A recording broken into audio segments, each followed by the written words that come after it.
फिर इसमें समझना पड़ता है, भूल गए। ठीक है, स्टार्ट करते हैं। कल कहाँ तक चले थे?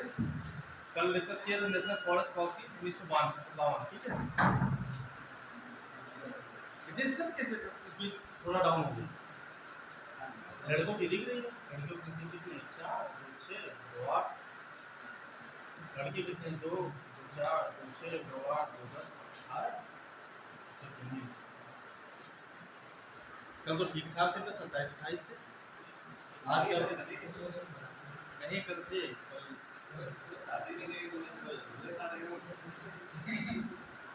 चलिए ठीक, आवाज आ रही है आप तक? बोल रही है आवाज आ रही है? कल हमने डिस्कस किया था नेशनल फॉरेस्ट पॉलिसी 1952। इसमें हमने क्या बताया था कि आपका जो प्लेन एरिया होता है, प्लेन एरिया पे आपका फॉरेस्ट कवर होना चाहिए, फॉरेस्ट कवर होना चाहिए, वो कितना होना चाहिए? अरे बोलिए भाई, 35%। और जो भी माउंटेनियस एरिया है, तो हिल एरिया होता है या माउंटेनियस जो स्टेट होते हैं, वहां पे कितना कवर होना चाहिए? 65%। और ये भी बताया था कि 65% क्यों वहां पे ज्यादा हम फॉरेस्ट कवर कर रहे हैं, इसका भी रीजन दिया था। ठीक है, और क्या बोला था कि किसका बढ़ावा दिया जाना चाहिए? सोशल फॉरेस्ट्री का। किसका? सोशल फॉरेस्ट्री का। कोई बताएगा सोशल फॉरेस्ट्री क्या था? कल हमने पढ़ाया था।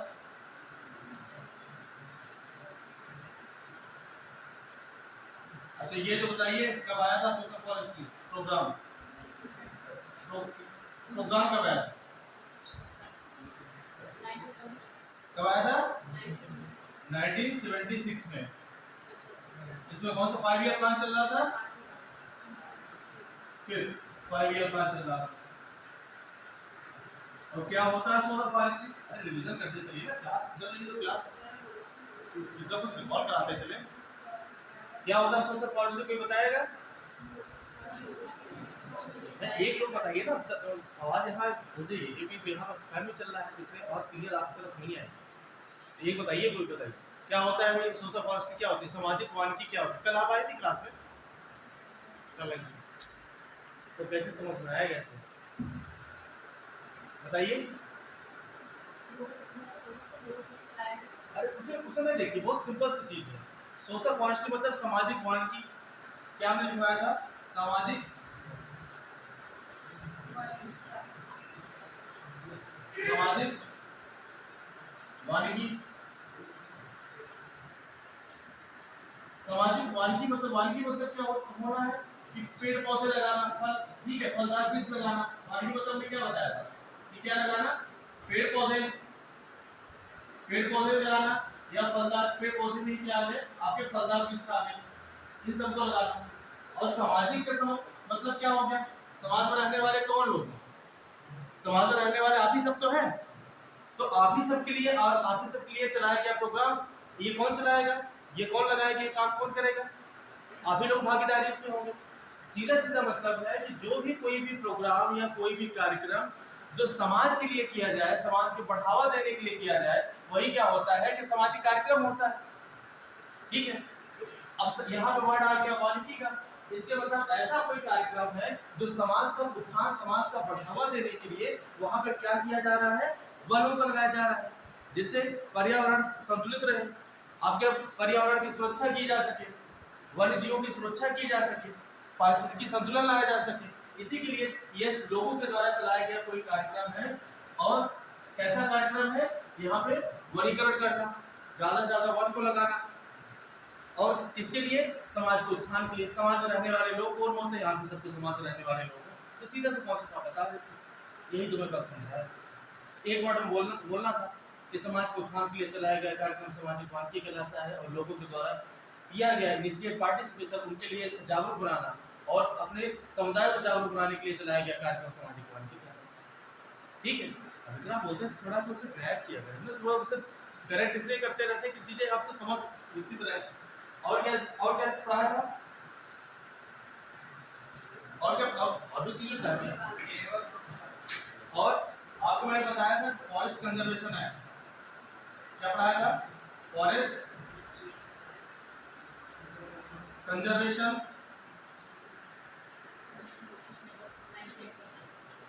Conservation act.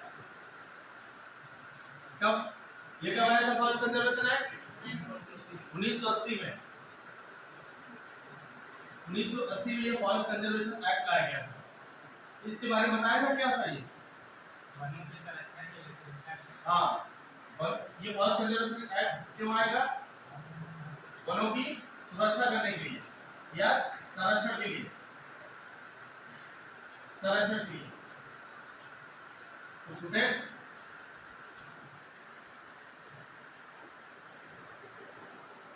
फॉरेस्ट या टू कंजर्व फॉरेस्ट, यही था। और क्या था इसमें? ये लिखते चलिए, पॉइंट लिखते चलिए कि वनों की सुरक्षा संरक्षण करने के लिए आपको लाया गया था फॉरेस्ट कंजर्वेशन एक्ट 1980 या वन, इसे हिंदी में लिखेंगे वन संरक्षण, वन संरक्षण अधिनियम,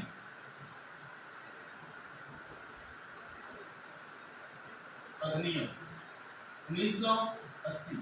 इसे क्या बोलते हैं? वन संरक्षण अधिनियम 1980। ये किसके लिए था? वनों के संरक्षण के लिए ये अधिनियम बनाया गया। अधिनियम मतलब कि अब इसके अंदर से अगर कोई भी कार्रवाई होगी वो क्या होगी? लीगली होगी, कानूनी रूप से होगी। अगर दंड भी आपको मिलेगा तो कानूनी रूप से दंड होगा। ठीक है, अधिनियम हो गया, ये कानूनी कार्रवाई होगी।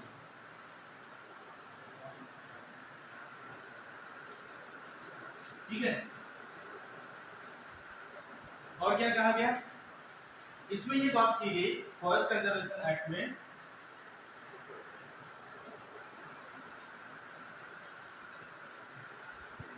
और क्या बात की गई इसमें? ये बात की गई कि जो स्टेट गवर्नमेंट है, स्टेट गवर्नमेंट है, ये गवर्नमेंट किसी भी ऐसे वनीकरण वाले क्षेत्र को, कोई भी, जैसे मान लो कि आपका आपका ये आपका क्षेत्र है, किसका? केरला का। ठीक है, ये केरला गवर्नमेंट, यहाँ पे चलो मान लो कि यहाँ पे किसकी कम्युनिस्ट पार्टी की सरकार ज्यादा बनती है। ठीक है, और सेंट्रल में दिल्ली में किसकी सरकार बैठी हुई है? नॉन कम्युनिस्ट या आपकी बीजेपी में, कोई किसी भी पार्टी सरकार। ठीक है, ये अलग पार्टी सरकार। इन दोनों पार्टियों में क्या हो सकता है? मतभेद होने की स्थिति आ सकती है कि नहीं? मतभेद हो सकता है। तो अगर मान लो इस क्षेत्र में, इतने क्षेत्र, इस क्षेत्र पे यहाँ पे क्या है? यहाँ पे वन लगे हुए हैं, वन लगे हुए हैं। ठीक है, अब ऐसे क्षेत्रों पे स्टेट गवर्नमेंट क्या चाहती है कि यहाँ पे कोई प्लान ला करके इसे क्या करना चाहती है? किसी भी, और जैसे वहां रोडें बनाना हो, तो कोई भी प्लान ऐसा लाती है और ला करके ऐसे क्षेत्रों पे वनों की क्या करना चाहती है? कटाई करना चाहती है। इस क्षेत्र पे अगर मान लो वनों की कटाई करना चाहती है तो इसके डाइवर्जन से पहले, इस कटाई से पहले या कोई भी कार्य ऐसे क्षेत्रों पे होने से पहले, कोई भी कार्य ऐसे क्षेत्रों में होने से पहले इसे इस स्टेट गवर्नमेंट को, यहाँ पे स्टेट गवर्नमेंट को इस सेंट्रल गवर्नमेंट से क्या करना पड़ेगा? अप्रूवल लेना पड़ेगा। क्या लेना पड़ेगा? अप्रूवल लेना पड़ेगा, इसकी सहमति होनी चाहिए, सहमति होनी चाहिए। तो 1980 का फॉरेस्ट कंजर्वेशन एक्ट 1980 ये लाया गया कि अगर कोई भी स्टेट गवर्नमेंट, मतलब राज्य सरकारों के द्वारा अगर कोई भी ऐसा काम किया जाता है ऐसे क्षेत्रों पे जहाँ पे वनों की कटाई मास लेवल पे होनी है या फॉरेस्ट को क्या करना है, वहाँ पर उन्मूलन करना है, उसके पहले, और किस पर्पज से? कोई भी पब्लिक पर्पज से हो गया या कोई भी ऐसे क्षेत्र का निर्माण करना है जहाँ से राष्ट्र के हित में काम हो गया, तो ऐसे, या राज्य के हित में काम हो गया, ऐसे काम करने से पहले उसे किसी सेंट्रल गवर्नमेंट से क्या लेना पड़ेगा? अप्रूवल या परमिशन लेना पड़ेगा। बिना उसके अप्रूवल परमिशन के ऐसा कोई काम स्टेट गवर्नमेंट नहीं कर सकती है। इस पावर को क्या किया? विड्रॉ किया गया। किस एक्ट के थ्रू किया गया? Forest conservation act 1980। इसी में एक पॉइंट आता है कि इस स्टेट गवर्नमेंट के जो पावर होती है, स्टेट गवर्नमेंट की जो पावर होती है, पावर है, पावर ऑफ स्टेट गवर्नमेंट, इसे क्या किया गया? टोटली विड्रॉ कर लिया गया। टोटली विड्रॉ किया जाए। इसका मतलब क्या है? ठीक है, इसका मतलब क्या है? इसका मतलब ये है कि राज्य सरकार के शक्तियों को पूरी तरह से क्या किया गया, इस ऐसे क्षेत्रों के लिए क्या किया गया, विड्रॉ कर लिया गया, ले लिया। कहने का मतलब यह है कि राज्य सरकार के पास ये शक्ति नहीं होगी कि किसी भी ऐसे क्षेत्रों का क्या कर दे, वहां पे वन उन्मूलन कर दे, डिफॉरेस्टेशन कर दे। कि राज्य सरकार के पास ऐसा कोई भी ऐसा पावर नहीं दिया गया कि किसी भी क्षेत्रों का वो क्या कर दे, डिफॉरेस्टेशन कर दे बिना परमिशन। क्या कर दे? डिफॉरेस्टेशन। मतलब किसी भी ऐसे क्षेत्र का वो वन उन्मूलन नहीं कर सकता, वन उन्मूलन कर दे,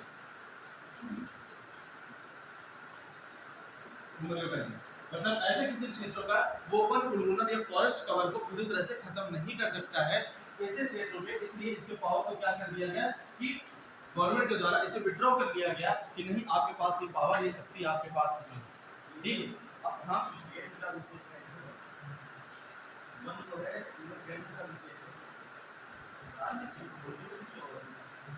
आप कल क्लास में थे?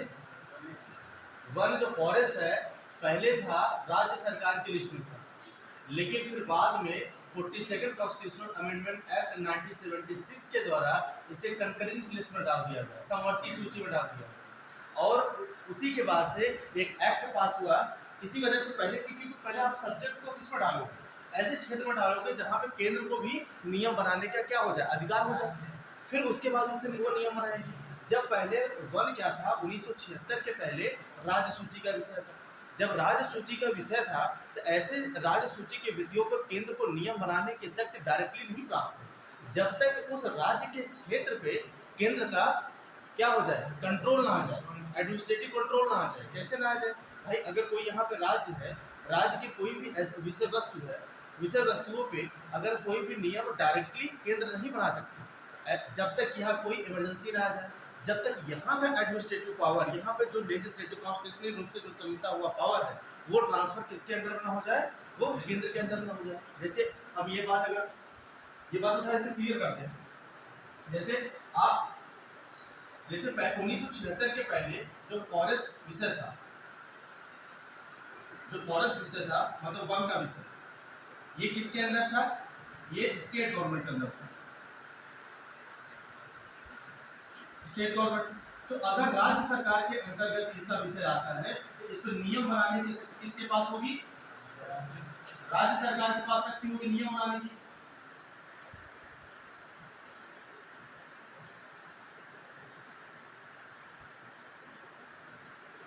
ये शक्ति होगी नियम बनाने की, ठीक है, इसकी नियम बनाने की। लेकिन अब यहाँ पे डायरेक्टली ओवरटेक इसे कर नहीं सकता, इसे टेक ओवर कर नहीं सकता वो सेंट्रल, क्योंकि राज्य ये किस विषय सूची में है, ये राज्य सूची में है, स्टेट लिस्ट में है। तो अब ऐसे तो टेक ओवर तब किया जा सकता है या तो इस कोई भी गवर्नमेंट, मान लो कोई भी क्षेत्र हो गया, मान लो इसमें एमपी राज्य हो गया, क्योंकि एमपी वन के क्षेत्र में सबसे ज्यादा है ना, वहाँ फर्स्ट कवर एरिया के हिसाब से क्या है, सबसे ज्यादा है एरिया में, ठीक है, तो वहाँ पे एमपी सबसे ज्यादा है। तो एमपी में अगर सबसे ज्यादा है तो इस क्षेत्र पे अगर वन के लिए नियम बनाना होगा तो यहाँ से जो सेंट्रल है, सेंट्रल डायरेक्ट नियम इसके लिए नहीं बना सकता। अब क्योंकि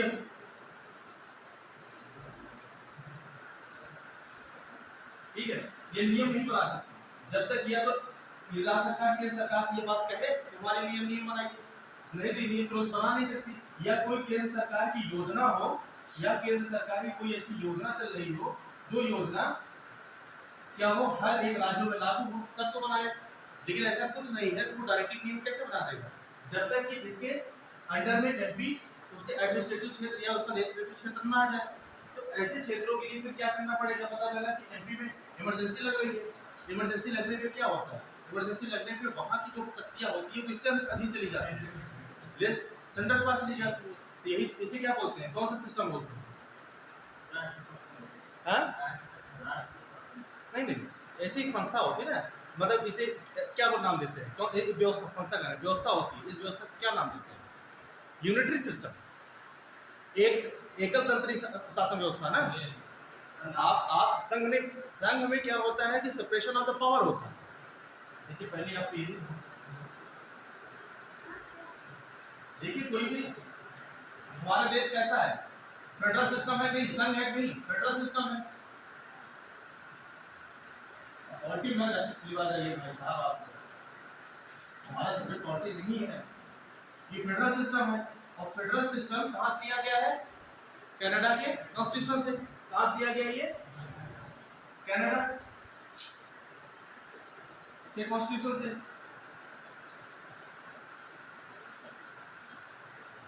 उसके संविधान से, कनाडा के संविधान से लिया गया है। तो फिर क्या बोला था?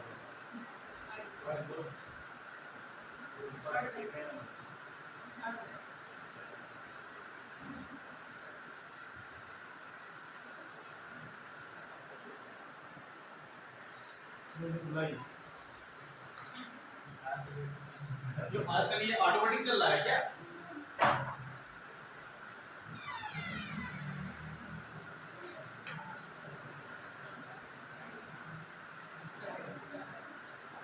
है ही नहीं अरे ये कौन से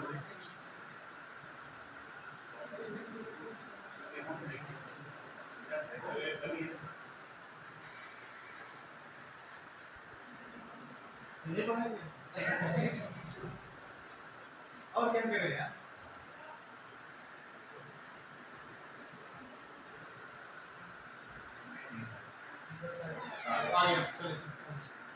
ठीक है, अब देखो ये क्या है? फेडरल सिस्टम है, हाँ।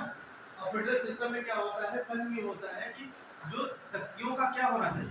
विभाजन होना चाहिए। फेडरल संघ मतलब होता है कि शक्तियों का क्या होना चाहिए? विभाजन होना चाहिए, सेपरेशन ऑफ द पावर। क्या होना चाहिए? Separation of the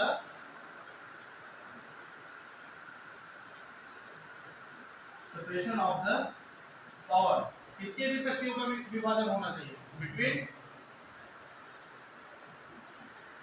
centre and state.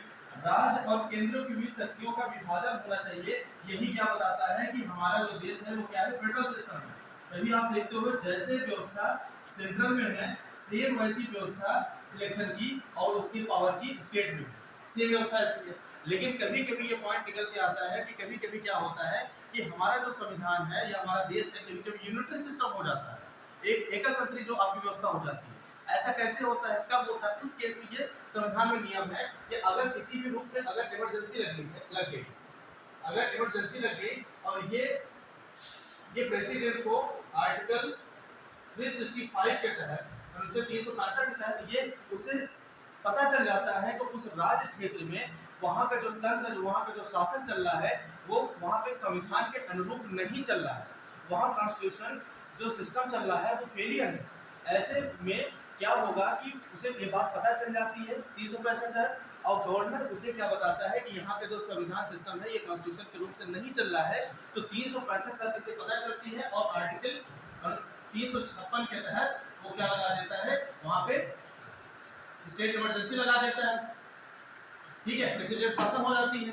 अब प्रेसिडेंट रूल जब लग जाता है तो उसके तहत जो भी वहां पे सिस्टम चल रहा है वो सिस्टम किसके अंदर चला गया? वो चला गया केंद्र के अंदर। जब केंद्र के अंदर चला गया तो उस समय अब वन के अधिकार पे वो नियम बनाने का उसे अधिकार हो जाएगा। लेकिन अब इतना करने के लिए बड़ा दिक्कत आएगी कोई नियम बनाने की। इसीलिए क्या किया गया कि 42वां संविधान संशोधन किया गया और 42वें संविधान संशोधन में ये बात आई कि 42nd कॉन्स्टिट्यूशनल अमेंडमेंट एक्ट पास हुआ और इस एक्ट के तहत जो फॉरेस्ट का क्षेत्र, जो नए वाले को लिख दिया से, जो फॉरेस्ट का विषय है, वन का विषय, इसे किसमें डाल दिया गया? कंकरेंट लिस्ट में डाल दिया गया, समवर्ती सूची में कंकरेंट लिस्ट में डाल दिया गया। इसमें समवर्ती सूची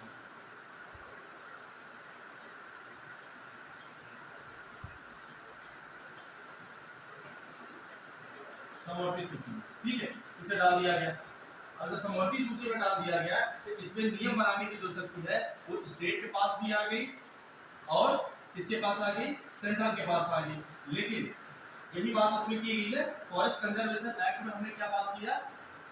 फॉरेस्ट कंजर्वेशन एक्ट 1980 में हमने यही बात किया कि अगर किसी भी राज्य को, अगर स्टेट के पावर को क्या टोटली विड्रॉ कर लिया गया, मतलब कि इसके पास उतना पावर नहीं है कि वो सेंट्रल के बनाए गए नियमों के ऊपर चला जाए, ऐसा नहीं होगा। इसी वजह से क्योंकि नियम बनाने की शक्ति दोनों तो हो गई, लेकिन इसमें ये बात एक निकल के आती है कि अगर केंद्र के द्वारा किसी बिंदु से किसी बिंदु तक बनाया गया नियम केंद्र के द्वारा है और राज्य के द्वारा उसी सेम विषय पे जो नियम बनाया जाता है, तो वो उस बिंदु तक, जिस बिंदु तक वो उसके अगेंस्ट होगा, अगर विरोध में है, तो उस पॉइंट तक उसे क्या डिक्लेयर कर दिया जाएगा, नन डिक्लेयर कर दिया जाएगा या अनवैलिड डिक्लेयर कर दिया जाएगा।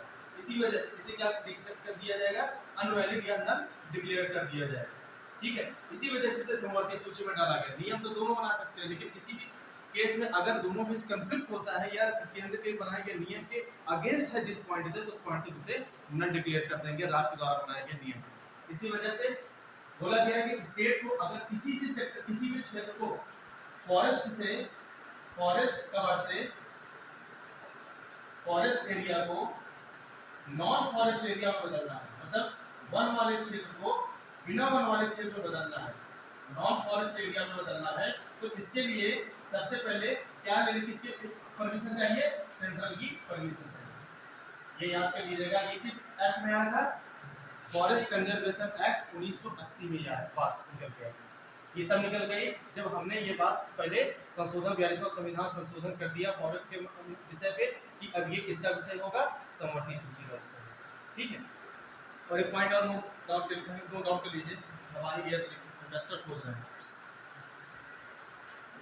अब आदत पड़ी डस्टर की, अब यहाँ ढूंढ रहे डस्टर कहाँ गया, वही बार ऐसे यहाँ क्या देख रहे हैं, वही ऐसे बार हम ऐसे देख रहे हैं कि डस्टर कहाँ गया, डस्टर कहाँ गया। ठीक है, देखिए फॉरेस्ट मतलब वन और वन्यजीव,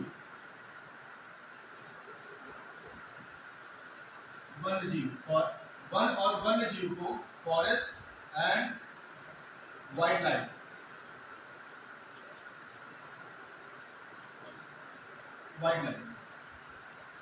फॉरेस्ट एंड, देखिए इन्वायरमेंट इतना मतलब इतना इम्पोर्टेंट टॉपिक है आपके यूपीएससी यूपीपीसीएस उसके रिलेटेड करेंट, ये समझो हर एग्जाम में इन्वायरमेंट चल नहीं रही थी, कम से कम ये वाला सेगमेंट कंप्लीट कराया।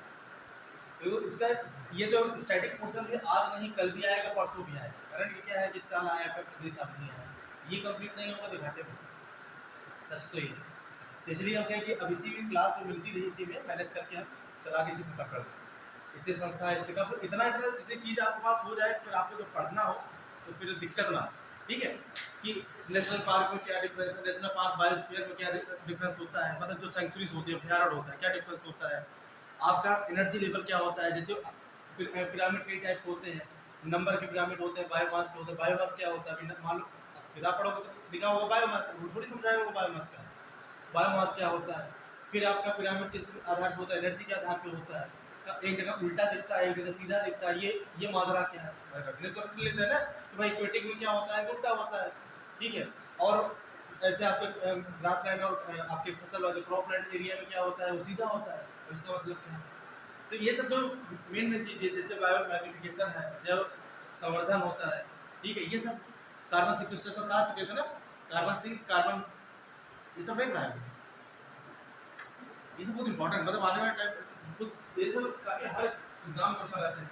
चलिए ठीक है, वन और वन्यजीव, इसे क्या किया गया 1985 में, इस विषय को 1985 में मिनिस्ट्री ऑफ, अच्छा बोल रहे हैं अगर हम शॉर्ट में यहाँ लिख रहे कोई दिक्कत नहीं है ना, क्योंकि टाइम लग रहा है ना, मिनिस्ट्री ऑफ एग्रीकल्चर से, मिनिस्ट्री ऑफ एग्रीकल्चर कृषि मंत्रालय से, एग्रीकल्चर से किसमें डाल दिया गया, मिनिस्ट्री ऑफ इन्वायरमेंट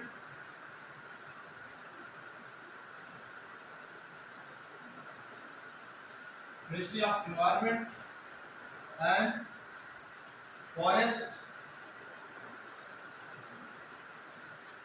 क्लाइमेट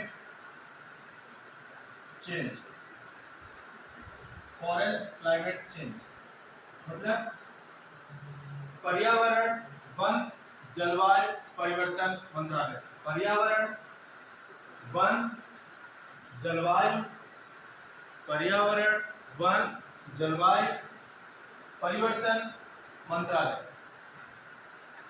कि पहले कौन सा सर वन और वन्य जीव दो चीज यहाँ पे आ रही है। अब पूछो कि वन्य जीव क्या होता है?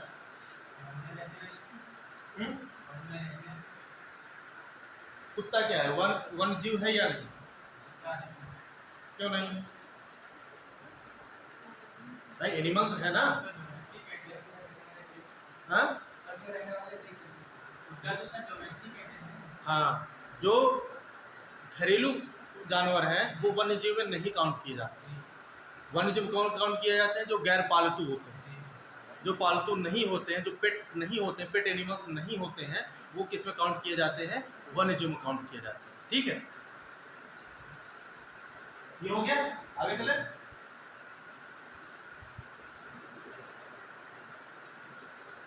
क्या पढ़ा रहे थे? वन्य जीव पढ़ा रहे थे। अरे कुछ और नहीं, कोई एक्ट फर्स्ट कंजर्वेशन एक्ट। ठीक है, ये हो गया आपका। फिर पिछले क्लास में क्या पढ़ाया था? फर्स्ट कंजर्वेशन एक्ट के बाद क्योंकि इसे मैंने एक्सप्लेनेशन छोटा कर दिया, छोड़ दिया। हाँ अच्छा, ये तो संस्था हो गई जेनेवा प्रोटोकॉल। आओ नहीं, उसके बाद भी पढ़ाया। हाँ पर्यावरण सम्मेलन पढ़ाया था ना 1972, हो गया था। और नहीं कुछ पढ़ाया था। ठीक है, अब लिखिए आज नेशनल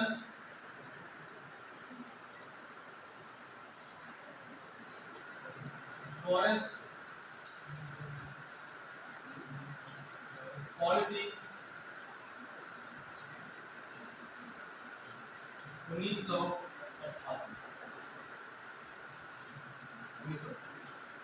इसके पहले हम बता दें कि ये जो नेशनल फॉरेस्ट पॉलिसी ये क्या है कि आपका जो पहले नेशनल फॉरेस्ट पॉलिसी 1952 आई थी, इसमें क्या किया गया है? 88 में अब संशोधन कर दिया गया, अमेंडमेंट कर दिया गया, संशोधन। अब संशोधन के बाद से नई हमारी एक राष्ट्रीय नीति आती है। उस राष्ट्रीय नीति का नाम क्या दिया जाता है? आपका नेशनल फॉरेस्ट पॉलिसी 1988। इसे क्या बोलते हैं? राष्ट्रीय वन नीति 1988। ठीक, राष्ट्रीय वन नीति 1988। देखिए हमने पढ़ाया था कि नेशनल फॉरेस्ट पॉलिसी तो 1952 आई थी। उसमें क्या बोला गया था कि आपको पहाड़ी क्षेत्रों पे, मैदानी क्षेत्रों पे उनका विस्तार करना था। लेकिन अभी का समय आ चुका है 1988 तक, अभी तक 33% का विस्तार नहीं हो पाया था। इसलिए इसमें क्या बोला गया कि हमारा जो 1988 में कि हमारा जो लैंड मास एरिया होता है, जो भूमि क्षेत्र होता है, लैंड मास एरिया पे आपका कितना, फिर से वही बात निकल जाए कि कितना आपका वातावरण होना चाहिए? 33% होना चाहिए। कितना होना चाहिए? 33%। लिख लीजिए कि इसमें बात निकल गई 88 में कि लैंड मास मतलब भूमि वाले क्षेत्र पर, जितना भूभाग का क्षेत्र, भूमि वाले क्षेत्र मतलब कि जितने भी आपके ये भूमि वाले क्षेत्र होते हैं, जहाँ यहाँ पे प्लेन एरियाज होते हैं जमीन वाले, वहाँ पे कितना होना चाहिए? 33% होना चाहिए। और फिर ये बात निकल के आई जितने भी आपके पहाड़ी जो आपके इस साइड पे आपके पहाड़ी वाले क्षेत्र होते थे, इस क्षेत्र पे ये नॉर्थ ईस्ट और ये सिक्किम और पहाड़ी वाले राज्य होते हैं, यहाँ पे आपका कितना होना चाहिए? वातावरण 66% होना चाहिए, मतलब 2/3 होना चाहिए, 2/3। ये बात निकल के आई कि आपके पहाड़ी वाले क्षेत्रों पे जो आपका वातावरण होना चाहिए वो कितना होना चाहिए? 66% होना चाहिए।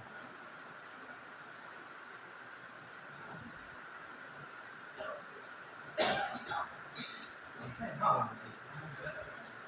अब यहाँ पर तो हवा लगा, हवा नहीं आ रहा। ठीक है, अब और क्या बात की? और क्या बोला गया?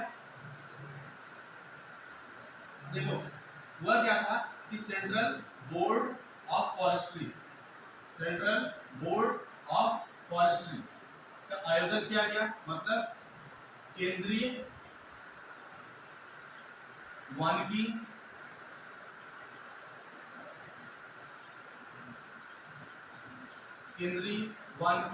बोर्ड का आयोजन किया गया। बोर्ड का आयोजन किया गया 1987 में, 1987 में। और इसमें 1987 में केंद्रीय मानकीय बोर्ड का आयोजन किया जाता है और इसमें पीएम, उसमें पीएम कौन होते थे?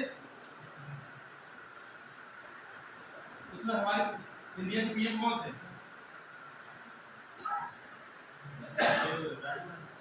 और कौन होगा?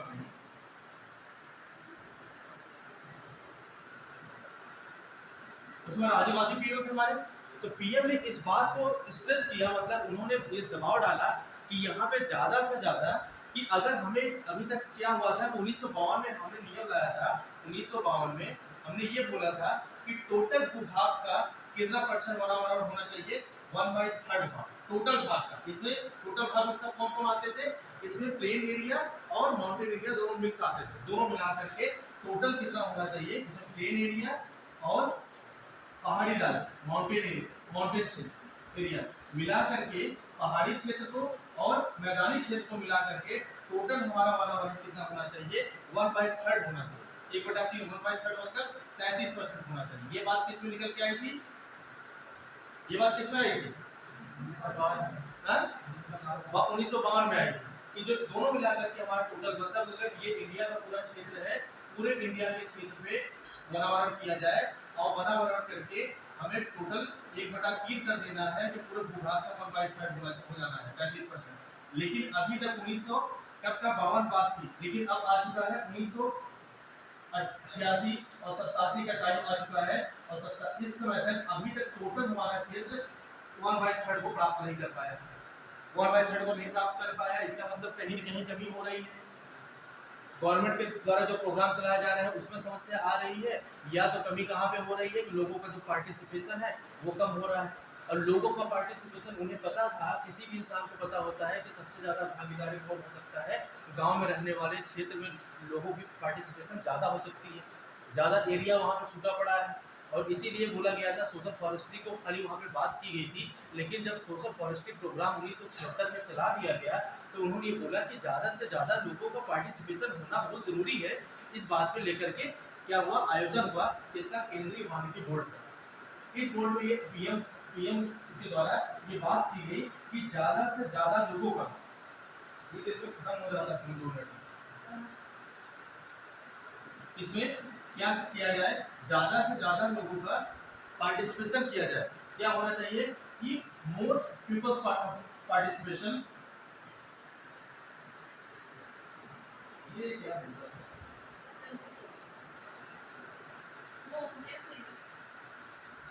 उसमें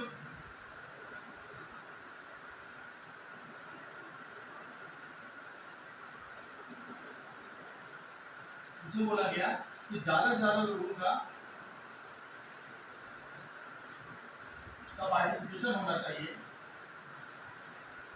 भागीदारी होनी चाहिए। किस क्षेत्र में? फॉरेस्ट मैनेजमेंट एंड प्रोटेक्शन, वनों के प्रबंधन और संरक्षण में। ये देखिए इसमें क्या था, जब आयोजन लिखते चलिए ना, उसमें क्या क्या हुआ था कि जब सेंट्रल बोर्ड ऑफ केंद्रीय मानकीय बोर्ड का आयोजन 1987 में होता है तो उसमें ये बात निकल के आई कि ज़्यादा से ज़्यादा लोगों का क्या होना चाहिए? भागीदारी होनी चाहिए। किस क्षेत्र में? पर्यावरण के, ये पर्यावरण नहीं, फॉरेस्ट के, वन के प्रबंधन में और वन के प्रोटेक्शन में, रक्षा में या संरक्षण में। वनों की रक्षा करने में और वनों के प्रबंधन में ज़्यादा से ज़्यादा लोगों की भागीदारी सुनिश्चित होनी चाहिए, लोगों की भागीदारी होना चाहिए। ये बात कहाँ पे निकल के आई? ये बात निकल के आई, ज़्यादा स्ट्रेस किया गया कि जब सेंट्रल बोर्ड ऑफ फॉरेस्ट्री मतलब केंद्रीय मानकीय बोर्ड का आयोजन 1987 में हो रहा था और किसके द्वारा ये दिया गया? ये बोला गया पीएम के द्वारा ये होना चाहिए। फिर उसी के बाद से जब ये बात निकल के आई, इसी के बाद से क्या हुआ कि ज़्यादा से ज़्यादा लोगों का क्या किया गया? यहाँ पे इन्वॉल्व किया गया, बहुत से ज्यादा लोगों का इन्वॉल्व किया गया फॉरेस्ट इंप्रूवमेंट में, फॉरेस्ट सुधार में, वनों के सुधार में, फॉरेस्ट इंप्रूवमेंट में, वनों के सुधार में, फॉरेस्ट इंप्रूवमेंट में, वनों के सुधार में। इसमें क्या किया गया? ज्यादा से ज्यादा लोगों का भागीदारी सुनिश्चित की गई और पीपल्स पार्टिसिपेशन ये सुनिश्चित की गई। और इसी के बाद में क्या लाया गया, तो इसी बात से जब ये मार्च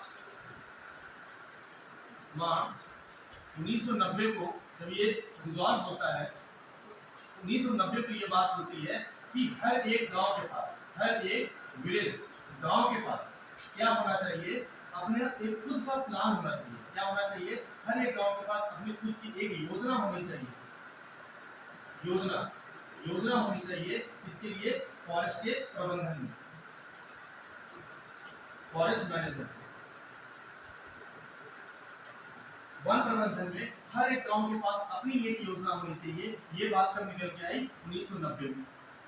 और 1990 इसी वजह से ज्यादा लोगों का हमेशा पार्टिसिपेशन गांव के लोगों में बढ़ाया गया। और ज्यादा तुम देखोगे कि देखो गांव के क्षेत्र में तुम देखो फॉरेस्ट वाले क्या करते थे कि पट्टियों के बीच में क्या होता था, वन लगाते थे, उसमें निशान लगा देते थे। अब फॉरेस्ट में जो ज्यादा लकड़ियां काटने लगी थी, वो उस पर क्या होता था, कानूनी कार्रवाई होने लगी। लकड़ियां नहीं काटने क्योंकि आप पहले परमिशन लेके आइए, फिर लकड़ी काटिए यहाँ पे, ठीक है। ये सब फिर एक्टिविटी फिर कब से स्टार्ट हुई, तुम देखोगे 88-89 के बाद ये एक्टिविटी देखने लगी होगी। और इसकी पैदाइश 2000 या 2001 की है, उतना तो भी नहीं, लेकिन तभी अपने गाँव में देखते होंगे कि अब कोई वन काटना या कोई पेड़ काटना इतना आसान नहीं होता।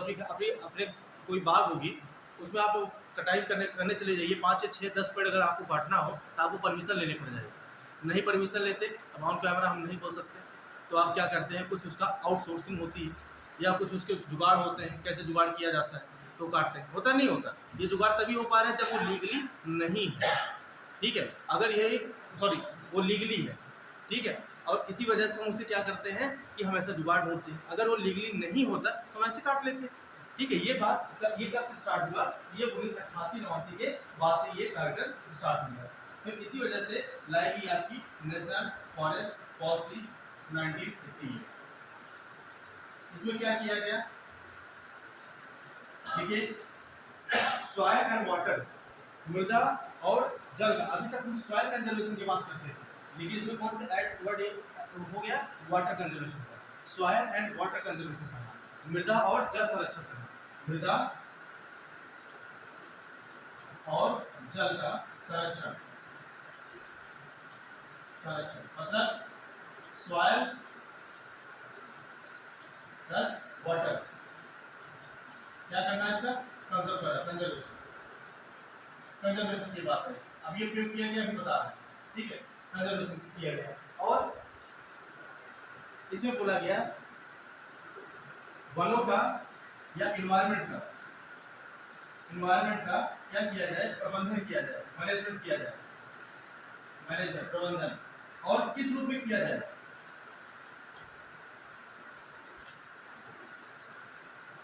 अच्छा, ये कैसे इरेज होता है, सिंगल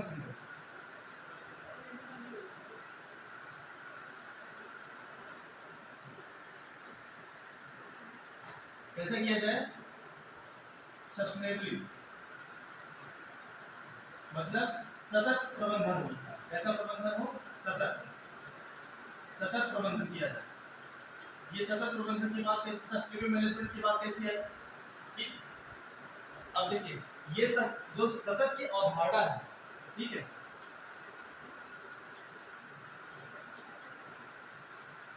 जो सस्टेनेबल का कॉन्सेप्ट है, ये सबसे पहले कहाँ पे आया था, ये अवधारणा ये आई थी, एक रिपोर्ट आई थी, ये उसे क्या बोला जाता है, बर्टलैंड कमेटी या बर्टलैंड रिपोर्ट।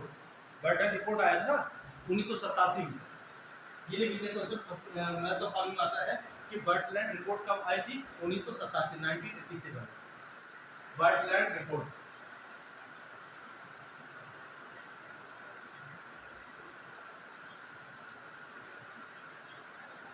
बर्टलैंड रिपोर्ट, जो शब्द इसी लाइन बीच बीच में बताते जल्दी से। इसी में क्या बात आई थी, सतत प्रबंधन का या सतत विकास की बात आई थी, सस्टेनेबल डेवलपमेंट की, सतत विकास, डेवलपमेंट या सतत विकास या सतत की अवधारणा जो आई थी वो बर्टलैंड रिपोर्ट में 87 में आ चुकी थी। अब हम किसमें पहुंच चुके हैं, 88 में। इसी वजह से अभी यह बात निकल के आई कि हम सस्टेनेबल मैनेजमेंट करेंगे, पर्यावरण का क्या करेंगे, सतत प्रबंधन करेंगे। अब सतत प्रबंधन करने का मतलब क्या हुआ, सतत प्रबंधन करने का मतलब क्या हुआ, कंटिन्यू चलता है नहीं, कंटिन्यू चलने की बात नहीं है, कंटिन्यू चलने कैसे चलता है? कहने का मतलब था कि जो वर्तमान समय में जो समस्या जो चल रही है, जो आपके लिए चीजें उपलब्ध हो रही है, तो नॉर्मल भाषा में समझिए, जो चीजें आपके लिए उपलब्ध हो रही है, हम उनका उपयोग ऐसे करें कि आगे आने वाली पीढ़ी का भी उनका प्रॉपर उपयोग किया जा सके और वो इन्वायरमेंट पर्यावरण के क्या हो, अनुकूल हो। ठीक है, ऐसा किसी भी समुदाय या किसी भी स्पीसीज को उससे हानि न हो, उसे हानि न पहुंचे। तो ये बात की गई, इसमें सतत की अवधारणा आई 87 में जब ब्रटलैंड रिपोर्ट आती है, क्योंकि 1972 में हम अभी कार्य पढ़ाए थे, 1972 में पहला पर्यावरण का पहला सम्मेलन हुआ था, जिसे बोला जाता है मानव के विकास पर आधारित पर्यावरण सम्मेलन। मानव के विकास पर आधारित पर्यावरण सम्मेलन जिसे बोला जाता है, वो कहाँ हुआ था? स्टॉकहोम में हुआ था, स्वीडन की राजधानी स्टॉकहोम में 1972 में। और यही पे एक प्रोग्राम हमने बताया था, कल डिस्कस किया था, United Nation Environment Programme unit का प्रोग्राम यहीं से स्टार्ट हुआ था पहली बार, और यूनिट का प्रोग्राम यहीं से स्टार्ट होता है। और 72 से 87 तक ये बात हम समझ चुके थे कि हमें कैसा करना है, पूरा विश्व समझ चुका था कि हमें यहाँ पे सतत प्रबंधन करना है। अगर सतत प्रबंधन करना है, इसी वजह से ये कमेटी आती है और इंडिया के द्वारा एक नई फॉरेस्ट पॉलिसी लाई जाती है, और उसमें ये शब्द जोड़ा जाता है कि अब इसका प्रबंधन कैसा हो, सतत रूप से प्रबंधन किया जा सके। ठीक है, अब आगे चलिए। अब यहाँ वाटर कंजर्वेशन की जो बात चल के आई, अभी तक हमने क्या बोला कि सॉइल इरोजन को या मृदा अपरदन को कम करना है, लेकिन हमने क्या बोला कि मृदा का संरक्षण करना है और जल संरक्षण करना है, वाटर कंजर्वेशन करना है। ये वाटर कंजर्वेशन करने का मतलब क्या होगा?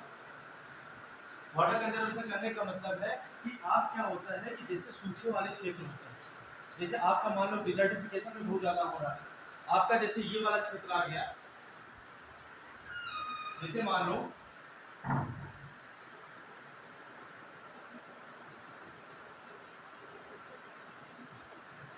ये क्या है, ये बिहार, ठीक है, ये पूरा क्या है, बिहार एरिया है।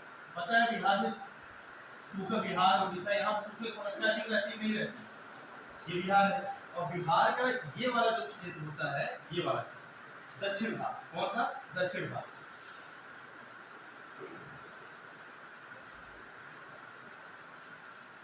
ये लगभग यहाँ पे जो बारिश होती है, रेनफॉल होती है, वो क्या होती है कि अप्रॉक्सिमेट बहुत कम होती है, ठीक है। और यहीं पे इस दक्षिण भाग में क्या है, अधिक से अधिक क्या पाए जाते हैं, पठार पाए जाते हैं, रेती पाए जाते हैं,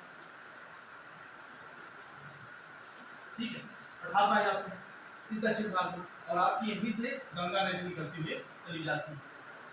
और ये वाला क्षेत्र जो होता है वो क्या होता है, बिहार का तराई का क्षेत्र होता है। आप समझाने के लिए बता रहे, किसी रीजन की बात नहीं कर रहे। ये क्या होता है, ये तराई का क्षेत्र होता है, और नदियों का जाल यहाँ पे यही से यहाँ पे, और यही पे बाढ़ की समस्या ज्यादा आती है इसी क्षेत्र में, ठीक है, यही पे। और क्योंकि इधर आपका कौन सा बॉर्डर लग जाता है, नेपाल का, और ये आपका पर्वत आ जाता है नीचे वाला, शिवालिक वाला जो लोअर होता है, सबसे नीचे शिवालिक, उसके पर्वत का विस्तार होता है, माउंटेन का, और यहीं पे नदियों के विस्तार, और यहाँ पे कितने मानो पानी होती है। लेकिन ये वाला जो क्षेत्र आपका होता है, ये सूखा है। ऐसे क्षेत्रों में, सूखे वाले क्षेत्रों में आप पानी की समस्या यहाँ सबसे बड़ी समस्या होगी। अब यहाँ पानी की जो समस्या, यहाँ पे क्या होगा, अगर पानी कमी होती रहेगी तो आप देखोगे कि वहाँ पे क्या होगा, सैलिनेशन, मतलब कि नमक की समस्या, वहाँ पे पानी में क्या होने लगा, उसका बेस बहुत ज़्यादा बढ़ने लगेगा, सैलिनेशन बहुत ज़्यादा हो जाएगा, ये सब फ्रेश वाटर नहीं जाएगा, फ्रेश वाटर नहीं रहेगा, और वहाँ पे जब जमीनें बंजर होने लगेंगी और पानी के उपयोग उपलब्धता होगी सिंचाई के लिए, एग्रीकल्चर का प्रोडक्शन नहीं हो पाएगा, तो उसके लिए क्या क्या किया जाए, आप वाटर रिचार्ज करें, वाटर को स्टोर करिए। इसी वजह से 1988 में बोला गया कि ये सूखे की समस्या को खत्म करने के लिए ऐसे क्षेत्रों में जहाँ पे पानी की कमी है, और वहाँ पे क्या, इरिगेशन, सिंचाई की समस्या को खत्म करने के लिए इरिगेशन, सिंचाई की समस्या को खत्म करने के लिए अब हमने क्या स्टार्ट किया कि वाटर कंजर्वेशन का प्लान लाया, जल संरक्षण करने, वाटर कंजर्वेशन। क्योंकि वाटर का कंजर्वेशन रहेगा, इससे क्या होगा, अगर वाटर कंजर्वेशन रहेगा क्या होगा, वाटर का संरक्षण किया जाएगा, इससे क्या होगा, सिंचाई अच्छी हो पाएगी। जब बता दीजिएगा जब किधर करना हो, ठीक है। जब वाटर कंजर्वेशन होगा,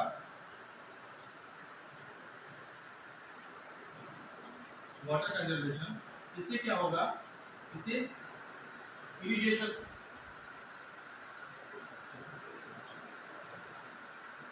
सिंचाई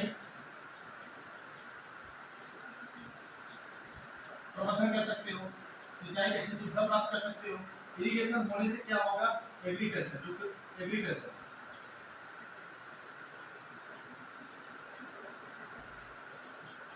कृषि उत्पादकता, एग्रीकल्चर प्रोडक्टिविटी, एग्रीकल्चर प्रोडक्टिविटी में क्या होगा, वृद्धि होगी। कृषि उत्पादकता, उत्पादकता में क्या होगी, वृद्धि होगी। अगर कृषि उत्पादकता में वृद्धि होगी तो वहां पे क्या होगा, तो उस क्षेत्र में क्या होगा, पारिस्थितिकी संतुलन बना रहेगा, पारिस्थितिकी संतुलन बना रहेगा। क्यों संतुलन पारिस्थितिकी बना होगा, संतुलन बना रहेगा। इकोलॉजिकल बैलेंस, इकोलॉजिकल बैलेंस बना है। इसी वजह से पारिस्थितिकी संतुलन बनाने के लिए हमें क्या चाहिए, वाटर कंजर्वेशन होना बहुत जरूरी है। और इसी इरिगेशन का विकास होगा, एग्रीकल्चर प्रोडक्टिविटी बढ़ेगी, जिससे वहां पारिस्थितिकी संतुलन बना रहेगा। इसलिए एग्रीकल्चर जो एक्टिविटी स्टार्ट थोड़ा तेज इसलिए बढ़ा रहा है कि टाइम कमी पड़ रही है। तो कोई दिक्कत तो है नहीं तेज बढ़ाने में, समझ में आ रहा है नहीं, ठीक है। तो इरिगेशन कृषि प्रोडक्टिविटी बढ़ जाने से, सॉइल कंजर्वेशन होने की बात से, इससे क्या होगा, इकोलॉजिकल बैलेंस बना रहेगा। इसका मतलब ये है कि आपको हर एक प्राणी को, इकोलॉजिकल बैलेंस होने का मतलब कि हर एक प्राणी, हर एक स्पीशीज को या एनिमल या प्लांट को क्या होगा, उसे खाद्य, उसे भोजन की विकल्प मिलता रहेगा। अगर किसी भी परिस्थिति तंत्र में अगर आपको फूड वेल मतलब कि जो भोजन की जाल होता है, उस जाल में कहीं से भी प्रॉब्लम आती है या टूटता है, तो वहां पे क्या होगा, परिस्थिति की असंतुलन होता है, कि मतलब इम्बैलेंस होता है। जैसे मान लो कि इस कम्युनिटी में रहने वाले क्या है कि एक मैं हो गया, आप हो गया, आप हो गया, तीन समझ लो, चलो ठीक है, यहाँ तीन कम्युनिटी हम ले लेते हैं। टीचर कम्युनिटी होगी, एक स्टूडेंट कम्युनिटी होगी, स्टूडेंट कैटेगराइज करते हैं तो है, एक क्या हो गए आपकी मेल, एक होगी फीमेल। अब इसमें अगर एक तंत्र बना हुआ है, एक ऊर्जा का यहाँ प्रवाह हो रहा है, आपको क्या चाहिए, खाना।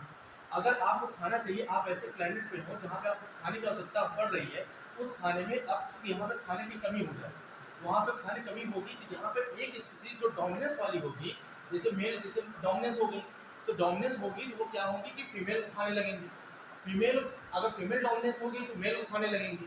टीचर डोमिनेंस अगर नहीं हो पाया, पता लगा तो टीचर को खाने लगेगी। तो इससे क्या आ रहा है कि कंपटीशन इतना ज्यादा प्रतिस्पर्धा आ रही है, इस प्रतिस्पर्धा आने से नेगेटिव इम्पैक्ट पड़ रहा है। कैसी प्रतिस्पर्धा आ रही है कि आपका नुकसान हो जाए, हमारा फायदा हो जाए, और एक स्पीसीज का यहाँ पे क्या बढ़ रहा है, डोमिनेंस बढ़ रहा है। ऐसे डोमिनेंस बढ़ जाने की वजह से क्या होता है कि कोई भी पारिस्थितिकी जो परितंत्र होता है वो संतुलित रहेगा।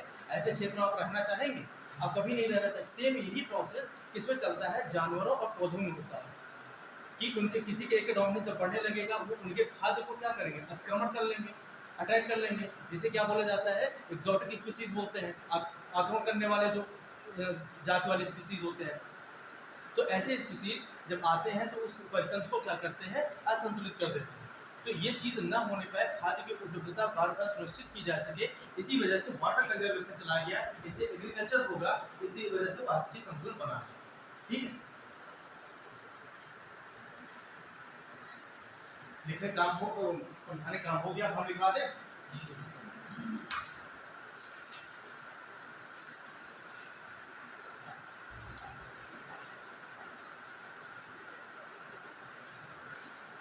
एक पॉइंट लिख लीजिए, शायद कुछ छूट रहा था। देखो सब वही है, बस एक डेट याद कर लीजिएगा, ये क्यों हुआ तो मैं जल्दी समझा दे रहा।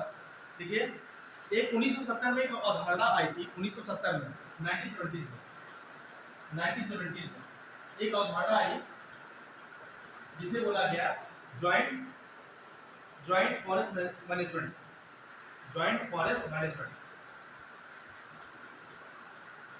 जॉइंट फॉरेस्ट मैनेजमेंट मतलब संयुक्त, अगर हिंदी में बोल रहा हूँ, संयुक्त वन प्रबंधन। 1970 में एक अवधारणा आई, संयुक्त वन प्रबंधन।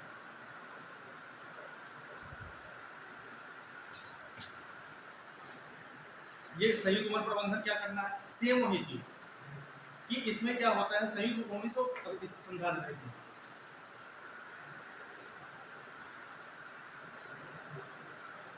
है बहुत समय कितना हो रहा है, 30 हो रहा है। देखिए संयुक्त वन प्रबंधन, ठीक है। अब संयुक्त वन प्रबंधन में बात यह आई कि 1970 के समय आप जब आजाद होते हैं 1952 में, तो इसमें जो पॉपुलेशन होती है वो कितनी रहती है, 36 करोड़ की रहती है। लेकिन पता चलता है कि 1961 तक आते आते या 1981 तक, ये 61 देखिए क्योंकि 70 की बात हो रही है, तो यहाँ पे आपकी लगभग 63 करोड़ की पॉपुलेशन पहुंच चुकी थी। अब देखो यहाँ से 36 से यहाँ पे कहाँ पहुंचे हैं हम सब, सॉरी 43 करोड़ आए, 43 करोड़, क्योंकि अब जाए 71 में आपको पहुंचती है 63, फिर 68, ठीक है 43 करोड़, तो इसमें 43 करोड़ की पॉपुलेशन हो चुकी थी। अब यहाँ पे क्या हुआ कि पॉपुलेशन की कितनी वृद्धि हुई, यहाँ से लगभग 7 करोड़ की, ये पॉपुलेशन कितनी वृद्धि हुई, 7 करोड़ की ना। अब 7 करोड़ की जब पॉपुलेशन वृद्धि हुई तो जाहिर सी बात हमारे एरिया में वृद्धि हुई, क्या एरिया में वृद्धि हुई, पॉपुलेशन में वृद्धि तो हो गई लेकिन उस क्षेत्र में वृद्धि हुई नहीं हुई, उस क्षेत्र में वृद्धि नहीं हुई। इसके मतलब उस क्षेत्र पर पॉपुलेशन का क्या होने लगा, दबाव आने लगा। जब पॉपुलेशन का दबाव आएगा, पॉपुलेशन पर ह्यूमन पॉपुलेशन का आपका प्रेशर पड़ेगा, दबाव आएगा। इस दबाव आने की वजह से क्या होगा कि ज्यादा से ज्यादा रिसोर्सेज का यूज किया जाएगा, संसाधनों का ज्यादा से ज्यादा संसाधन का यूज होगा। अब संसाधन का जब यूज होगा, आप संसाधन को बढ़ाओगे नहीं और ज्यादा से ज्यादा दबाव भी डालते चले जा रहे हो, तो फिर आपको मिलेगा कैसा, नहीं मिल पाएगा, प्रॉब्लम आने लगेगी। इसी वजह से क्या बोला गया कि भाई जॉइंट फॉरेस्ट मैनेजमेंट लाया जाए, कि क्योंकि यहाँ पे जरूरतें किसकी आ चुकी है, आपके टिम्बर की, लकड़ी की, टिम्बर की, और किसकी जरूरत आ चुकी है, फ्यूल की। कैसा फ्यूल,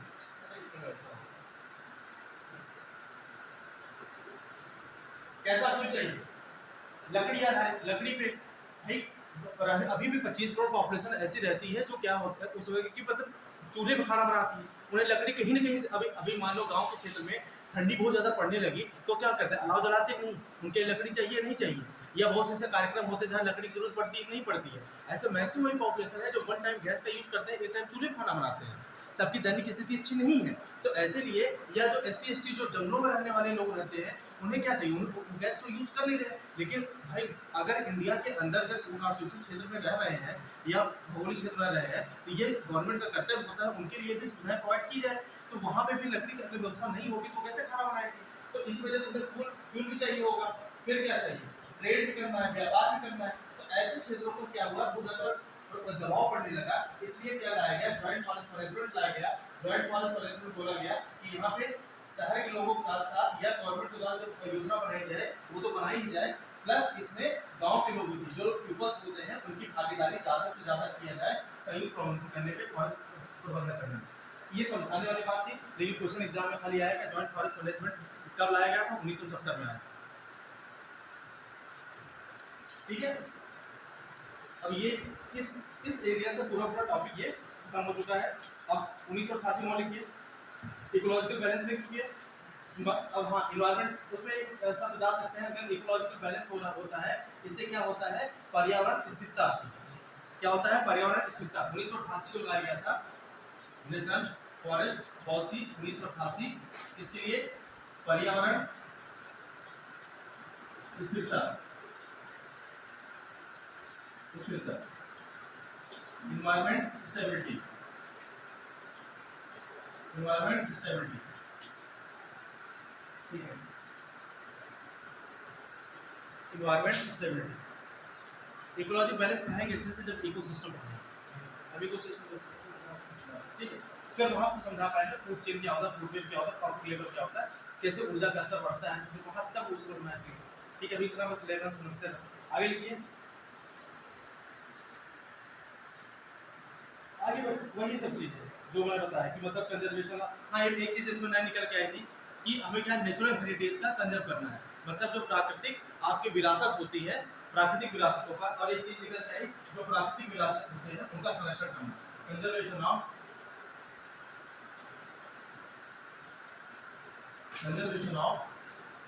natural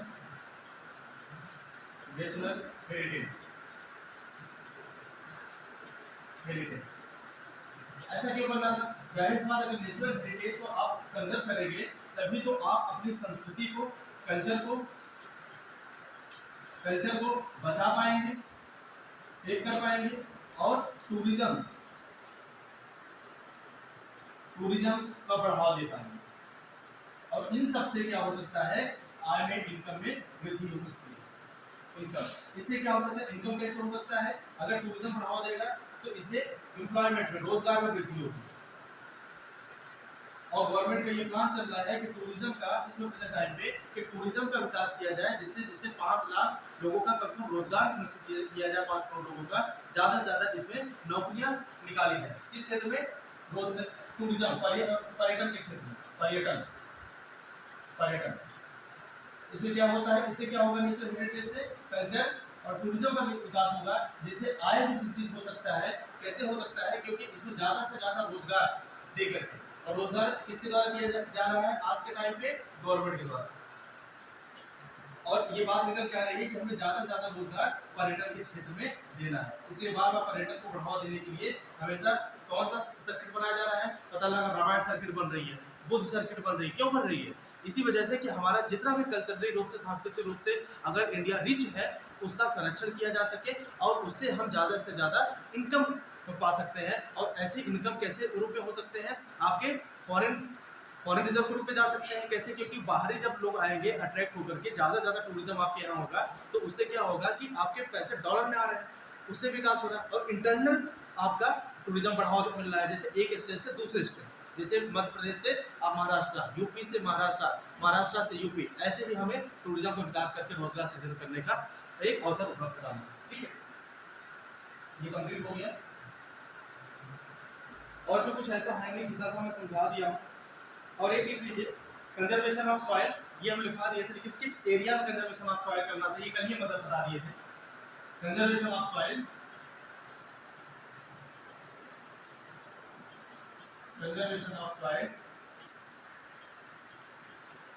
कहाँ पे?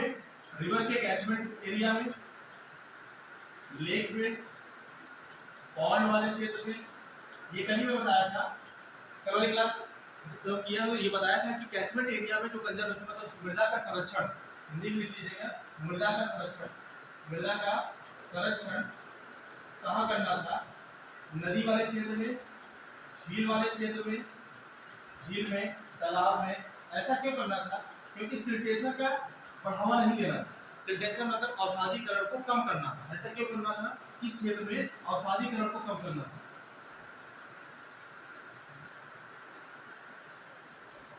अवसादीकरण को क्या करना था? कम करना था। मतलब टू मिटिगेट सिल्टेशन, मतलब जो सिल्टेशन है, अवसादीकरण है, इसे कम करना था। अवसादीकरण कल मैं बता दिया था कि ज्यादा से ज्यादा नदियों, जैसे मान लो कि अवसादीकरण क्या है कि मान लो कि ये रिवर का किसी में कैचमेंट एरिया है और नदी यहाँ से क्या होती है? आ रही है, और यहाँ पे वन नहीं है, ठीक है, पेड़ पौधे नहीं है, तो नदियों का जो प्रवाह होगा इस क्षेत्र में वो बहुत तेजी से होगा। तो ये अपने साथ क्या लेके आएंगी? सेडिमेंट, अवसाद लेके आएंगे। और अवसाद जब आपका पेड़ पौधे नहीं लगे होंगे तो मिट्टी का कटाव बहुत तेजी से करेंगे, बहुत शार्पली करेंगे, और नदियों का फ्लो बहुत तेज होगा, जिसकी वजह से आपके नदी के तलहटी के क्षेत्र में क्या होगा? गाद या मिट्टी और छोटे छोटे मृतिकाओं का जमाव हो जाएगा, ये बड़े बड़े बोल्डर्स का जमाव हो जाएगा। इन जमाव होने की वजह से जो पानी होगा, पानी के तल में इतनी वृद्धि हो जाएगी, इसके तल से यहाँ तक। अब पानी कहाँ से होगा? अब पानी यहाँ से स्टार्ट होगा फिलअप होना। अगर पानी यहाँ से फिलअप होना स्टार्ट होगा, लेकिन उसका कैचमेंट एरिया में इतने कैचमेंट एरिया में क्या हो रही है? कमी आ जा रही है, तो ये एक्स्ट्रा पानी क्या होगा? आसपास के क्षेत्रों में फैलने लगेगा। अब आसपास के क्षेत्रों में जो फैलेगा, आसपास के जब क्षेत्रों में हम फैलेगा, तो इससे क्या होगा? कौन सी समस्या आ जाएगी? फ्लड, बाढ़ की समस्या आ जाएगी। किसकी समस्या आएगी? फ्लड, बाढ़ की समस्या आएगी। इन समस्याओं को रोकने के लिए कि ज्यादा से ज्यादा सिल्टेशन ये ना होने पाए, हमें क्या करना किया गया? Conservation of soil. ये कैसे कंजर्वेशन ऑफ सॉइल किया जा सकता है? ये किया जा सकता है कि इसके जो मार्ग है, नदियों के मार्ग जो फ्लो वाले मार्ग है, यहाँ पे ज्यादा हम क्या लगा दे, वन लगा दे, वनीकरण कर दे। वनीकरण करने से क्या होगा कि इनकी जो जड़ें होंगी, ये मिट्टियों को क्या करेंगी, बांध के रखेंगी। मिट्टियों को अगर बांध के रखेंगी तो मिट्टी का अपरदन, मिट्टी का जो कटाव होगा वो कम होगा। मिट्टी का जब कटाव कम होगा तो इनका सेडिमेंटेशन मतलब यहाँ से अवसाद बहुत कम जाएगा।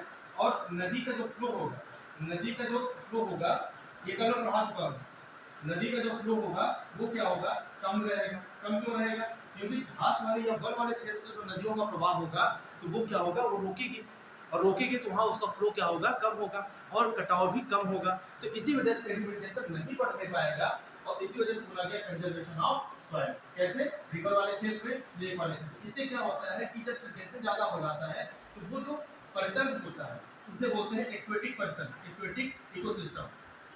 एक्वेटिक इकोसिस्टम मतलब जलीय परितंत्र।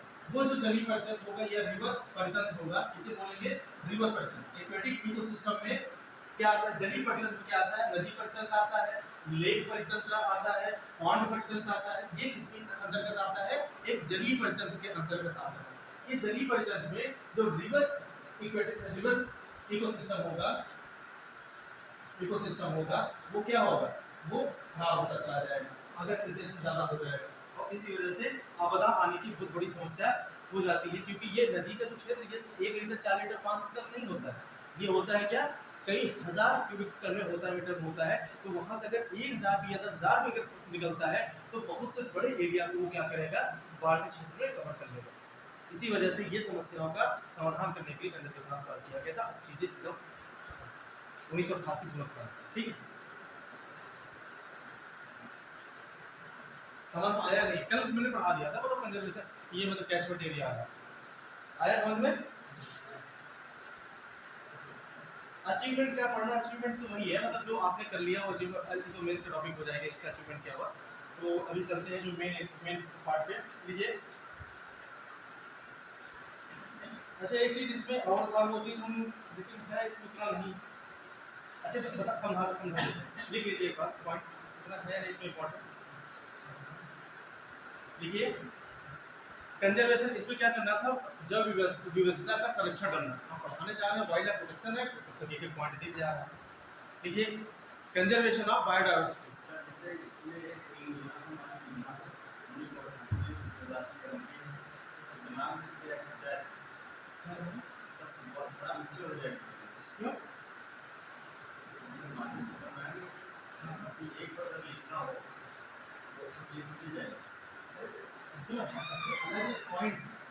पॉइंट के बारे में एक पॉइंट समझा रहे हैं।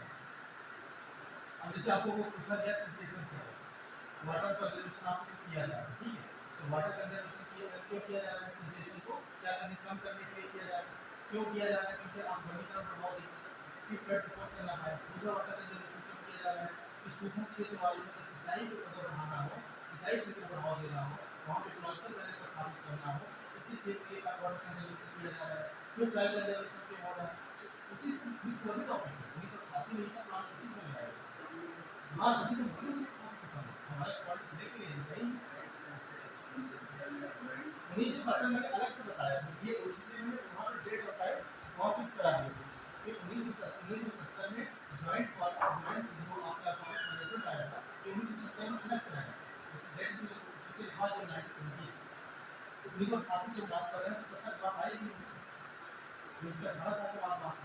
ये सब लेकिन 1980 में हाँ सर, राष्ट्रीय बंदी 1988 और जो 20 लोगों ने पॉइंट पूछा था समझाने वाला, वो आपको समझाने के लिए ये कैसे ठीक है, मतलब नहीं हो प्रॉब्लम हो रही होगी ना, तो ऊपर नीचे प्रॉब्लम ये चीज से आपने नगर को मीडिया को वाले लिखना पड़ेगा। अरे वही तो आपको समझ गया कि आप इस बार पानी के खासी वाले में दूसरे अलग आप बता दी, इस सब 1988 की वीडियो है जो अलग अलग पॉइंट बताया, तो इसी को नो डाउट लिए अलग टॉप पॉइंट है, जैसे 1970 का मैनेजमेंट डाउनलोड था, वो 1970 बात है। ठीक है, नहीं तो central board of education start किया था 87 के बाद से। ठीक है, अब 1988 में फिर लिखा जा रहा है, 1988 में क्या करना था, बायोडाइवर्सिटी का संरक्षण करना। संरक्षण मतलब जैव विविधता का संरक्षण, जल्दी बढ़ा है, जैव विविधता का संरक्षण करना। ये संरक्षण कैसे हो सकता है? ex situ in situ, इसे दिमाग में लिखो, सीधा ऐसे लिख लेना, लिख देना। अच्छा ex situ को सीधा लिखना ex situ और इसे लिखना in situ, ठीक है। इसमें बोला गया कि जैव विविधता का संरक्षण करना था। 1988 में ये बात निकल के आई कि अब जैव विविधता का हम संरक्षण करेंगे। अब देखो यहाँ पर समझाना हो जाएगा बायोडायवर्सिटी होती क्या है। जैव विविधता पता है आपको? ये हम डेमो वाले क्लास पूरा पढ़ाए थे जैव विविधता, ये टॉपिक मिला है।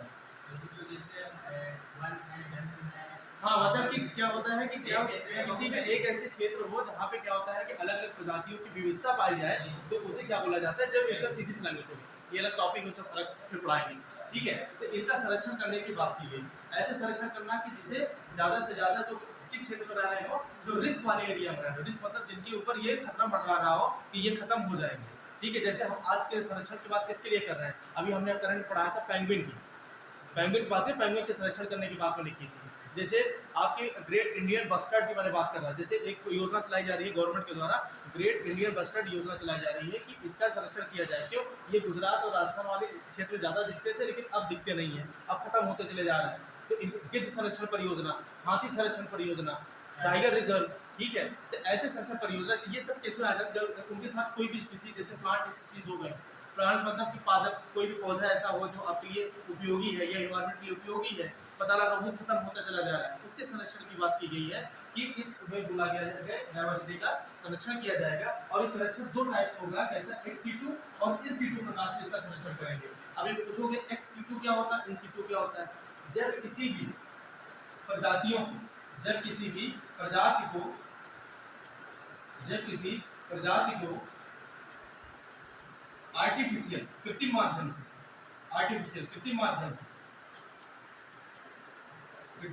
से एक सेकंड,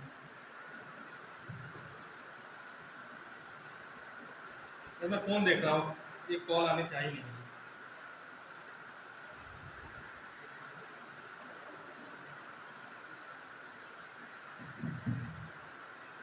जब एक सीटू मतलब कि उसमें बोला गया जब किसी प्रजाति को कृत्रिम माध्यम से संरक्षित किया जाए, क्या किया जाए? संरक्षित किया जाए।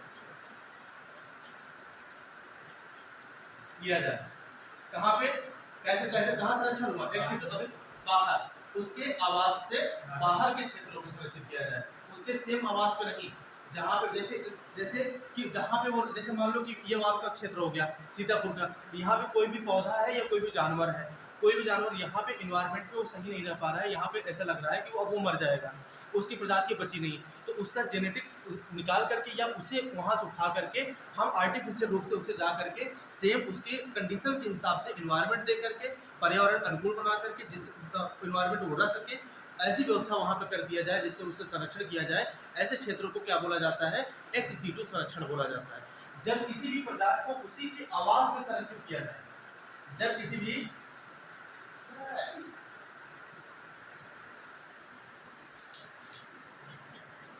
भी स्पीशीज को, किसी भी प्रजाति को उसी के आवास में संरक्षित किया जाए, उसी के आवास में संरक्षित किया जाए,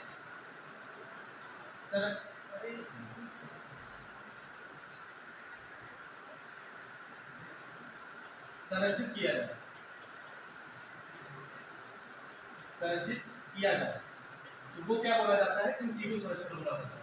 कि अगर किसी प्रजाति किसका हो सकता है? एनिमल का और प्लांट का, किसी भी पौधे या वनस्पति या किसी भी जीव जंतुओं का संरक्षण अगर उसी के आवास के अंतर्गत किया जाता है, तो उसे क्या बोला जाता है? इन सीटू कंजर्वेशन या इन सीटू संरक्षण। जब किसी भी प्रजाति, एनिमल की प्रजातियों का, समुदायों का संरक्षण उसके आवास के बाहर जाकर उसका संरक्षण किया जाता है कृत्रिम माध्यम से, उसे बोला जाता है क्या? एक्स सीटू संरक्षण। एक्स सीटू संरक्षण मतलब जैसे बॉटनिकल गार्डन, जैसे क्या होता है? जैसे पूछा जाता है ना इसमें कौन सा ex situ संरक्षण है या नहीं, ये क्वेश्चन आता है। जैसे बॉटनिकल गार्डन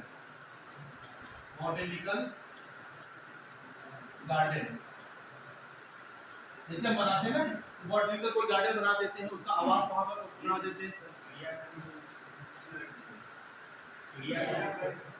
चिड़ियाघर में अगर देखो जू अथॉरिटी के द्वारा ये तुम्हारा ex situ संरक्षण होता है, इन situ नहीं होता क्योंकि उसके आवास में नहीं है।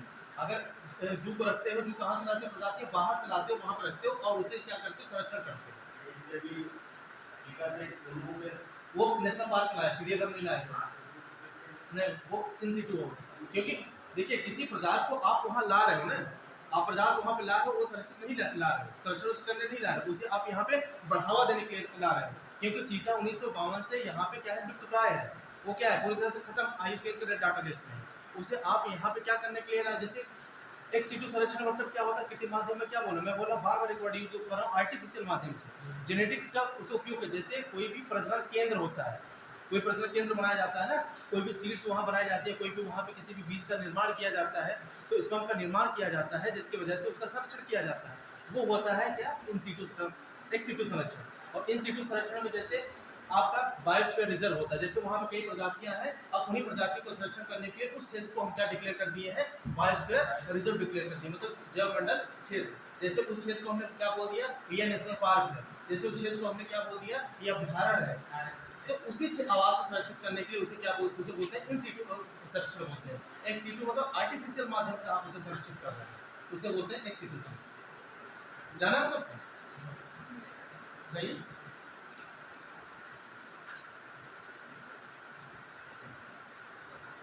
एक समय क्लास रिसीव कर और रिसीव कर ले करो करो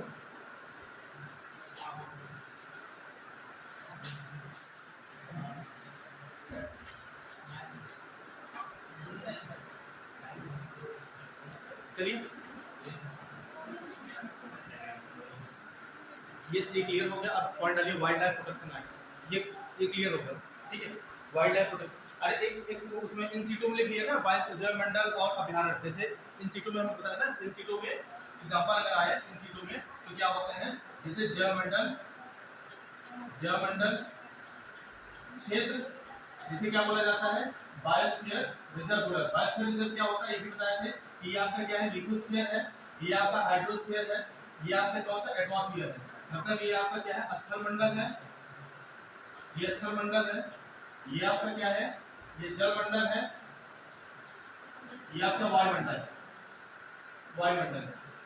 वायुमंडल मतलब ये क्या है, एटमॉस्फेयर है, ये आपका हाइड्रोस्फीयर है, और ये स्थलमंडल ये क्या है, लिथोस्फीयर। अब इन्हीं तीनों का जो संक्रमण क्षेत्र होता है, ये वाला क्षेत्र, इसे क्या बोला जाता है, बायोस्फीयर रिजर्व बोलते हैं। बायोस्फीयर रिजर्व बोलते हैं। इसी में क्या होता है, तीनों प्रकार के क्या होते हैं, जैव विविधता पाई जाती है, स्थल वाली भी और वायुमंडल वाली भी और जल वाली भी। तो इस संरक्षण को अगर इस क्षेत्र को अगर हम किसी भी क्षेत्र को बायोस्फीयर रिजर्व डिक्लेयर करते हैं, इस क्षेत्र को, तो वो किस संरक्षण में आता है, इन situ। वो किस में आता है, इन situ में, ठीक है। और दूसरा क्या है, जैसे अभ्यारण्य, सेंचुरी। अभ्यारण्य क्या है, सेंचुरी। जैसे इस सेंचुरी में कौन सा आ सकते हैं, जैसे बर्ड सेंचुरी, पक्षी अभ्यारण्य, जैसे पक्षी अभ्यारण्य। इसमें क्या होता है, पक्षी का जो कंजर्वेशन किया जाता है उसी के आवास में किया जाता है, उसी के आवास के स्थान में किया, मतलब उसी के स्थान या आवास में ही किया जाता है, हैबिटेट, उसी के ही हैबिटेट मतलब आवास में ही किया जाता है। इसे क्या बोलते हैं, इन situ कंजर्वेशन कहते हैं, इन situ कंजर्वेशन कहते हैं, ठीक है। कंप्लीट हो गया, नहीं लिख गया, नहीं लिख पाई थी,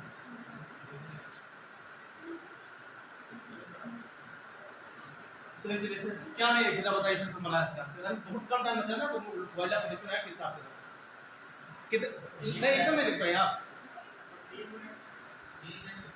बस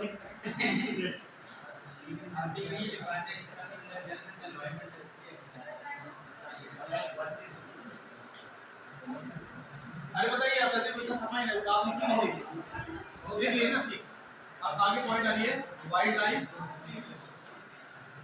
लाइफ प्रोटेक्शन एक्ट 1972।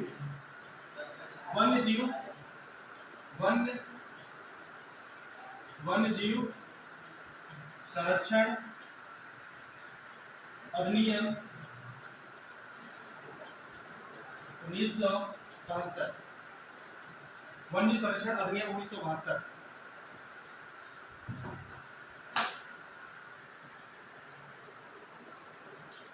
वन्य संरक्षण अधिनियम 1972।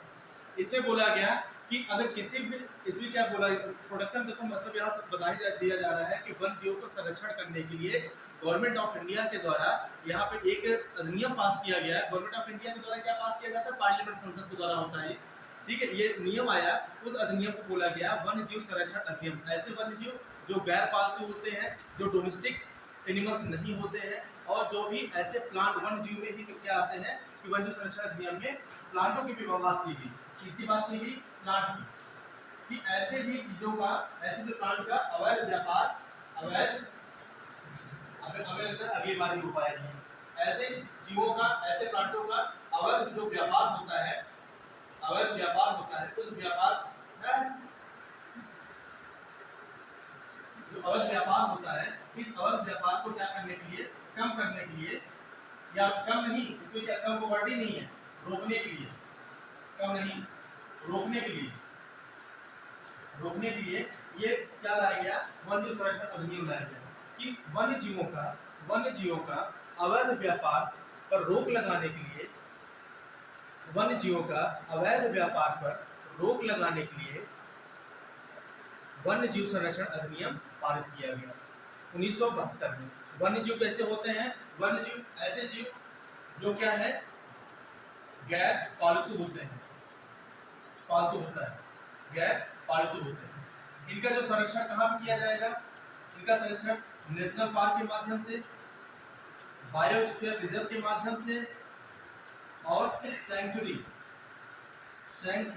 मतलब अभ्यारण्य के माध्यम से, अभ्यारण्य, जैवमंडल आरक्षित क्षेत्र,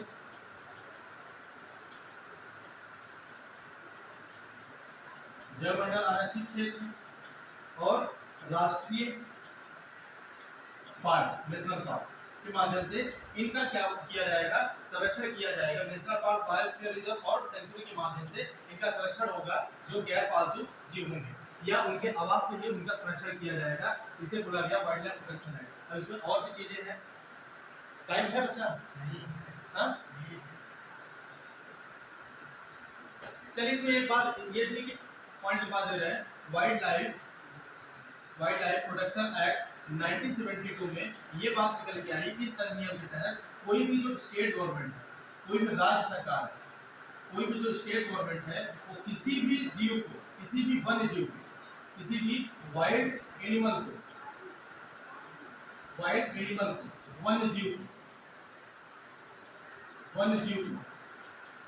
जीव को वर्मिंग डिक्लेयर नहीं कर सकती, दरिंदा डिक्लेयर नहीं कर सकती, वर्मिंग डिक्लेयर नहीं कर सकती। मतलब वर्मिंग उसे क्या बोलते हैं? दरिंदा। किसी भी वन्य जीव को दरिंदा की घोषणा नहीं कर सकती, तो वो दरिंदा प्रजाति का या दरिंदा टाइप का वो वन्य जीव है। ये इसमें क्या बोला गया? वाइल्ड लाइफ प्रोटेक्शन एक्ट 1972 बोला गया कोई भी जो स्टेट गवर्नमेंट है किसी भी वन्य जीव को वो वर्मिंग डिक्लेयर नहीं कर सकती है। टाइम है भी?